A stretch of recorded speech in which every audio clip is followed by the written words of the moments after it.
Hello, আসসালামু আলাইকুম। আশা করি সবাই ভালো আছেন। আমিও ভালো আছি। শুনতেছিলাম এতক্ষণ এই মাহমুদুর রহমান ভাইয়ের বক্তব্য, যে দেবপ্রিয় দাকে নিয়ে কিছু প্রশ্ন তুলেছেন। আসলে কিন্তু কথা সত্য।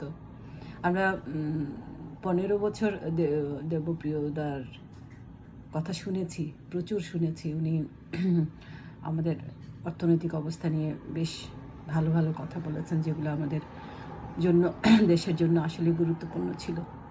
তবে কথা এটাও সত্য, এই দেবুদার কারণেই হাসিনা ভারতকে ট্রানজিট দিয়েছে, এবং বিনা পয়সায় বলতে গেলে ট্রানজিট দিয়েছে। তো যাই হোক, মাহমুদুর রহমান ভাই এখন কথা বলবেন, আপনারা শুনবেন। ওনার কথাগুলো কতটা গুরুত্বপূর্ণ আপনারা যদি শুনেন, মন দিয়ে শুনেন, তাহলে অনুধাবন করতে পারবেন। আপনাদেরকে আঙ্গুল দিয়ে দেখিয়ে দিতে হবে না। যাই হোক, মাহমুদুর রহমান ভাই আরও কথা বলুন, সুস্থ থাকুন এবং দেশকে দিয়ে যান।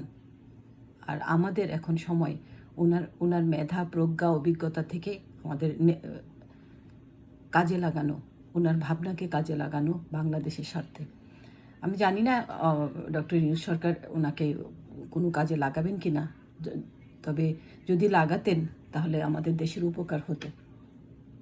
মাহমুদুর রহমান ভাই শুধু একজন সাংবাদিক নন, উনি আস্ত একটা ইনস্টিটিউশন। আমাদের অনেক কিছু শেখবার আছে ওনার কাছ থেকে।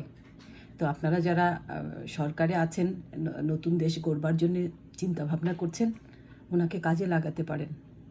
অনেক মেধাবী মানুষ, পুরাটাই কলিজা। বাংলাদেশের জন্য উনি একদম দিয়ে যাবেন, আমৃত্যু দিয়ে যাবেন, কিছুই নেবেন না, বিনিময়ে কিছুই চাইবেন না। তো ওনাকে কাজে লাগান।